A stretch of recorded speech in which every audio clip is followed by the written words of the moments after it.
Halo, Assalamualaikum warahmatullahi wabarakatuh. Berjumpa lagi dengan Ibu Zalia dalam kelas Bahasa Indonesia. Semoga hari ini kalian masih tetap semangat dalam belajarnya, sehat, dan bahagia. Amin, amin, amin ya Robbal Alamin.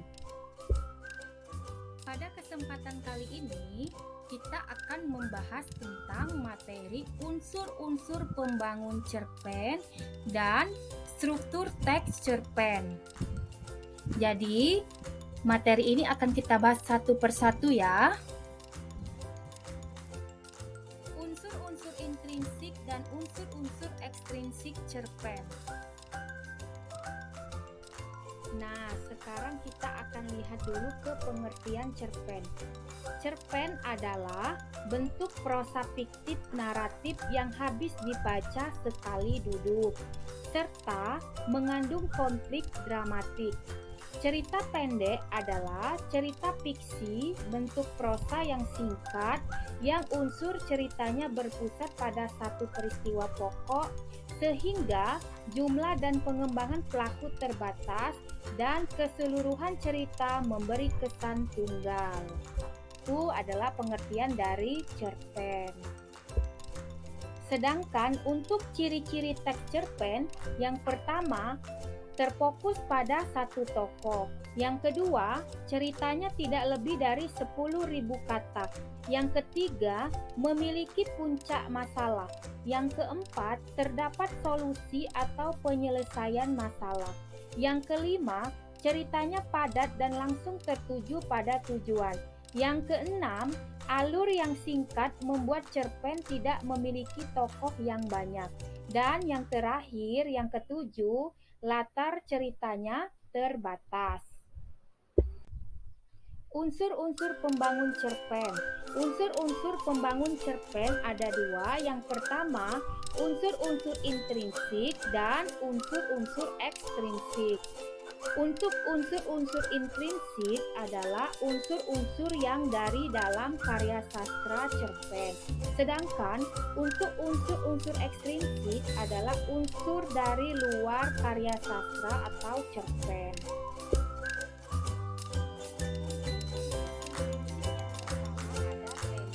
Tema adalah gagasan yang menjalin struktur isi cerita.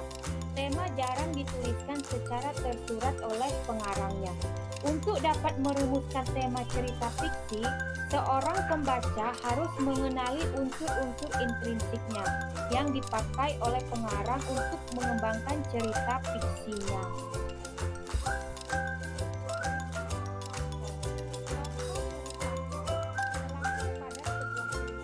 Tokoh adalah individu rekaan yang mengalami peristiwa dalam cerita.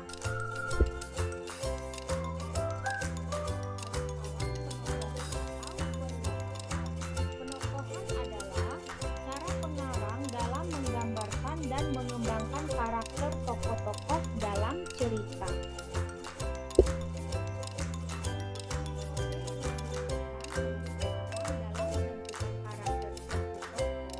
Ada dua macam, yaitu metode analitik dan yang kedua metode dramatik.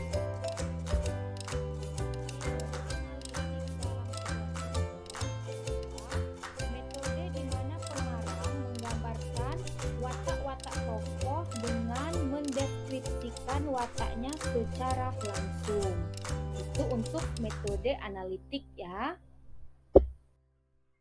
Sedangkan untuk metode dramatik adalah di mana pengarang menampilkan tokoh secara tidak langsung atau tidak mendeskripsikan secara eksplisit sifat dan serta tingkah laku tokoh. Jadi, dalam metode dramatik ini, seorang pengarang tidak menampilkan secara langsung sifat dari tokoh itu. Dia ditampilkannya secara eksplisit ya, gitu. Unsur-unsur intrinsik yang berikutnya ada amanat. Amanat merupakan ajaran atau pesan yang hendak disampaikan oleh pengarang. Jadi, amanat ini merupakan pesan ya, pesan yang ingin disampaikan oleh pengarang dalam sebuah cerita yang dia ciptakan. Itu amanat. Unsur-unsur intrinsik yang berikutnya itu alur. Alur merupakan pola pengembangan cerita yang terbentuk oleh hubungan sebab akibat ataupun bersifat kronologis. Sedangkan untuk latar atau setting meliputi tempat, waktu, dan budaya yang digunakan dalam suatu cerita. Ini untuk unsur-unsur intrinsiknya ya. Kalau latar atau setting berarti tempat, waktu, dan budaya yang digunakan dalam suatu cerita. Berikut untuk unsur-unsur intrinsik cerpen ada gaya bahasa. Gaya bahasa dalam cerita, penggunaan bahasa berfungsi untuk menciptakan suatu nada atau suasana persuasif serta merumuskan dialog yang mampu memperlihatkan hubungan dan interaksi antara sesama tokoh. Jadi, gaya bahasa ini adalah gaya atau bahasa yang digunakan pengarang dalam bercerita ya. Itu termasuk dengan gaya bahasa. Unsur-unsur intrinsik yang berikutnya yaitu sudut pandang atau point of view. Sudut pandang adalah strategi, teknik, siasat yang secara sengaja dipilih pengarang untuk mengemukakan gagasan dan ceritanya. Segala sesuatu yang dikemukakan dalam karya fiksi memang milik pengarang. Namun, semuanya itu dalam karya fiksi disalurkan lewat sudut pandang tokoh, lewat kacamata tokoh cerita. Itu pengertian sudut pandang menurut Burhan ya. Jadi, sudut pandang pengarang ini merupakan siasat yang ditampilkan oleh si pengarang dalam bercerita ya. Berikutnya ada unsur-unsur ekstrinsik cerpen. Unsur-unsur ekstrinsik cerpen yang pertama latar belakang masyarakat, yang kedua latar belakang seorang pengarang, yang ketiga nilai-nilai yang terkandung di dalam cerpen atau novel. Nah, unsur-unsur ekstrinsik cerpen ini akan kita bahas satu persatu ya. Nah, yang pertama, latar belakang masyarakat. Latar belakang masyarakat sangat berpengaruh pada penulisan novel dan cerpen. Latar belakang masyarakat tersebut bisa berupa antara lain kondisi politik, ideologi negara, kondisi sosial, dan juga kondisi perekonomian masyarakat. Jadi, untuk latar belakang masyarakat ini kondisi di mana si pengarang itu bercerita menuliskan kondisi masyarakat pada saat dia menulis karya sastra itu ya. Jadi pada saat pengarang menuliskan karya sastra itu biasanya dia melihat kondisi masyarakat. Apakah dia melihat dari kondisi perekonomian masyarakat, apakah dia melihat dari kondisi sosialnya, seperti itu ya.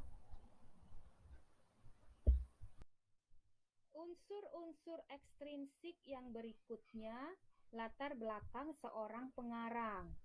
Latar belakang seorang pengarang terdiri atas biografi pengarang, kondisi psikologis pengarang, aliran sastra yang dimiliki penulis, dan minatnya terhadap sesuatu sangatlah berpengaruh terbentuknya sebuah cerpen.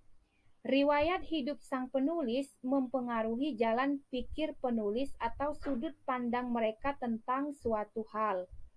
Faktor riwayat hidup ini mempengaruhi gaya bahasa dan genre khusus seorang penulis cerpen. Berikut untuk kondisi psikologis merupakan mood atau motivasi seorang penulis ketika menulis cerita. Mood atau psikologis seorang penulis ikut mempengaruhi apa yang ada di dalam cerita mereka. Misalnya, jika mereka sedang sedih atau gembira, mereka akan membuat suatu cerita sedih atau gembira pula. Aliran sastra merupakan agama bagi seorang penulis dan setiap penulis memiliki aliran sastra yang berbeda-beda. Hal ini sangat mempengaruhi gaya penulisan dan genre cerita yang biasa diusung oleh sang penulis di dalam karya-karyanya. Jadi, untuk latar belakang seorang pengarang ini terdiri dari beberapa kondisi ya. Misalnya tadi psikologis pengarang, aliran sastra yang dimiliki penulis, dan minatnya terhadap suatu sangatlah berpengaruh ya. Jadi maksudnya hobinya, misalnya minat atau hobi ya, gitu maksudnya ya. Jadi untuk latar belakang seorang pengarang dari beberapa faktor kita bisa menentukannya ya. Unsur-unsur ekstrinsik yang berikutnya nilai-nilai yang terkandung di dalam cerpen. Untuk nilai-nilai yang terkandung di dalam cerpen ini seperti ada nilai agama, ada nilai sosial, ada nilai moral, dan nilai budaya. Jadi, kesemua nilai-nilai tadi turut menentukan arah karya penulis. Untuk nilai-nilai yang terkandung di dalam cerpen yang akan kita bahas itu yang pertama nilai agama. Nilai agama yaitu nilai yang berkaitan dengan tuntunan agama atau ajaran agama. Berikutnya ada nilai sosial kemasyarakatan, yaitu nilai yang berkaitan dengan norma yang berada di dalam masyarakat. Jadi nilai sosial kemasyarakatan ini nilai-nilai yang ada di lingkungan masyarakat kita ya. Berikutnya ada nilai moral. Nilai moral yaitu nilai yang berkaitan dengan akhlak, budi pekerti, susila atau baik buruk tingkah laku seseorang ya. Jadi nilai moral ini nilai yang berkaitan dengan akhlak, budi pekerti ya. Berikut ada nilai budaya. Nilai budaya yaitu nilai yang berkaitan dengan adat istiadat budaya di daerah-daerah tertentu. Itu nilai budaya. Berikutnya, kita akan membahas tentang struktur cerpen. Struktur cerpen secara umum dibentuk oleh ada 6 ya, adik-adik. Yang pertama abstrak, yang kedua orientasi, yang ketiga komplikasi, yang keempat evaluasi, yang kelima resolusi, dan yang keenam koda. Jadi, struktur teks cerpen ini ada 6, abstrak, orientasi, komplikasi, evaluasi, resolusi, dan koda. Yang pertama yang akan kita bahas yaitu abstrak atau sinopsis. Abstrak atau sinopsis merupakan bagian cerita yang menggambarkan keseluruhan isi cerita. Jadi sinopsis atau abstrak itu bagian ringkasan cerita ya, tapi dia mencangkup keseluruhan isi cerita. Untuk struktur teks cerpen yang berikutnya itu orientasi atau pengenalan cerita. Orientasi atau pengenalan cerita yaitu baik itu berkenaan dengan penokohan ataupun bibit-bibit masalah yang dialaminya. Jadi orientasi itu bagian awal ya, awal pengenalan dari sebuah cerita cerpen. Itu biasanya letaknya di awal ya, awal pas kita mau membaca cerpen itu awal itu ada perkenalan atau orientasi ya, jadi dikenalkan dulu tokoh-tokohnya, siapa saja tokoh-tokohnya di situ dijelaskannya. Itu termasuk ke dalam pengenalan cerita atau orientasi. Untuk struktur teks cerpen yang berikutnya itu ada komplikasi atau puncak konflik. Komplikasi atau puncak konflik yakni bagian cerpen yang menceritakan puncak masalah yang dialami tokoh utama. Masalah itu tentu saja tidak dikehendaki oleh sang tokoh. Bagian ini pula yang paling menegangkan dan rasa penasaran pembaca tentang cara sang tokoh di dalam menyelesaikan masalahnya bisa terjawab atau tidak ya. Dalam bagian ini, sang tokoh menghadapi dan menyelesaikan masalah itu yang kemudian timbul konsekuensi atau akibat-akibat tertentu yang meredakan masalah sebelumnya. Jadi komplikasi itu konflik ya. Konflik itu mulai muncul dalam sebuah cerita cerpen. Struktur teks cerpen yang berikutnya itu evaluasi. Evaluasi di sini yakni bagian yang menyatakan komentar pengarang atas peristiwa puncak yang telah diceritakannya. Komentar yang dimaksud dapat dinyatakan langsung oleh pengarang atau diwakili oleh tokoh tertentu.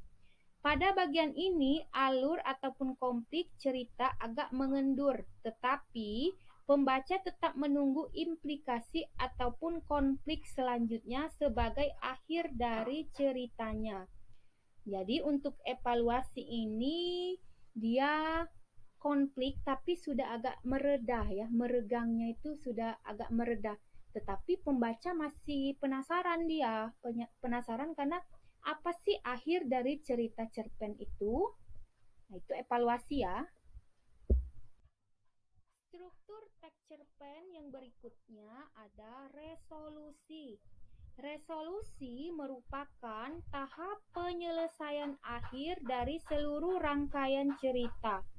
Bedanya dengan komplikasi, pada bagian ini ketegangan sudah lebih mereda. Dapat dikatakan pada bagian ini hanya terdapat masalah-masalah kecil yang tersisa yang perlu mendapatkan penyelesaian.